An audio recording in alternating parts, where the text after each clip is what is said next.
أعوذ بالله من الشيطان الرجيم. بسم الله الرحمن الرحيم. وما تكون في شأن وما تتلو منه من قرآن ولا تعملون من عمل إلا كنا عليكم شهودا إذ تفيضون فيه وما يعزب عن ربك من مثقال ذرة في الأرض ولا في السماء ولا أصغر من ذلك ولا أكبر إلا في كتاب مبين.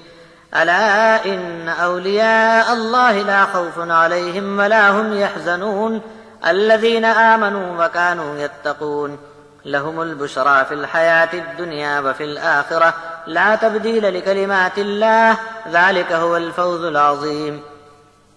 ولا يحزنك قولهم إن العزة لله جميعا هو السميع العليم. ألا إن لله من في السماوات ومن في الأرض وما يتبع الذين يدعون من دون الله شركاء إن يتبعون إلا الظن وإن هم إلا يخرصون. هو الذي جعل لكم الليل لتسكنوا فيه والنهار مبصرا إن في ذلك لآيات لقوم يسمعون. قالوا اتخذ الله ولدا سبحانه هو الغني له ما في السماوات وما في الأرض إن عندكم من سلطان بهذا أتقولون على الله ما لا تعلمون. قل إن الذين يفترون على الله الكذب لا يفلحون متاع في الدنيا ثم إلينا مرجعهم ثم نذيقهم العذاب الشديد بما كانوا يكفرون. تم جس حال میں بھی رہو اور قرآن میں کہیں سے بھی تلاوت کرو اور چاہے کسی دوسرے کاموں میں سے کوئی کام شروع کرتے ہو، ہر حال میں ہم تم پر موجود ہوتے ہیں اور تمہارا مشاہدہ کرتے ہیں. تمہارے رب سے ذرہ برابر وزن کی بھی کوئی چیز چھپ نہیں سکتی، چاہے وہ زمین میں کی ہو یا آسمان میں کی، بلکہ ذرے سے بھی چھوٹی ہو یا بڑی، مگر سب کو کھلی ہوئی کتاب میں اس نے درج بھی کر دیا ہے. اچھی طرح سن لو کہ اللہ کے دوستوں پر کوئی خوف نہیں اور وہ کبھی غمگین نہیں ہوں گے. اللہ کے دوست وہ ہیں جو ایمان لائے اور خدا کی نافرمانی سے بچتے رہے. ان کے لیے دنیا و آخرت کی زندگی میں بشارت ہی بشارت ہے. یہ اللہ کے فرمان سے ہے جو بدلہ نہیں جا سکتا اور یہ بڑی کامیابی ہے. ان کی باتوں سے تم غم میں نہ پڑو. اصل عزت اور زور سب اللہ کا ہے، وہی خوب سننے والا اور خوب جاننے والا ہے.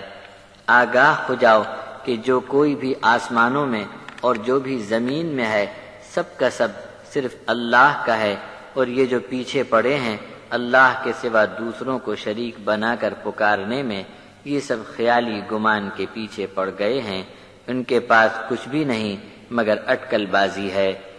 وہی اللہ ہے جس نے تمہارے لیے رات بنا دی تاکہ تم اس میں سکون پا سکو، اور دن بنا دیا دکھانے والا اور روشنی پھیلانے والا. ان سب میں نشانی ہے ان لوگوں کے لیے جو بات کو دھیان سے سنتے ہوں. جھوٹی بکواس کرتے ہیں کہ اللہ نے اولاد اختیار کی ہے. اللہ اس عیب سے پاک ہے اور وہ تو غنی ہے، اس کو کسی کی کچھ بھی حاجت نہیں. آسمانوں اور زمین میں جو کچھ ہے سب کا سب اسی ایک اکیلے کا ہے. کیا دلیل ہے تمہارے پاس ایسی نامعقول بات کی، یا پھر یوں ہی بے عقلی سے اللہ پر کچھ بھی باتیں کہتے جاتے ہو؟ آپ کہہ دو کہ جو لوگ اللہ پر جھوٹی باتیں بناتے ہیں وہ کبھی کامیاب نہیں ہوں گے. اس پار کی زندگی میں دنیا کا سامان استعمال کر لیں، پھر ان سب کو ہماری طرف پلٹ کر آنا ہے، تب ہم ان کو ان کے کفر کے سبب سخت عذاب کا مزہ چکھائیں گے.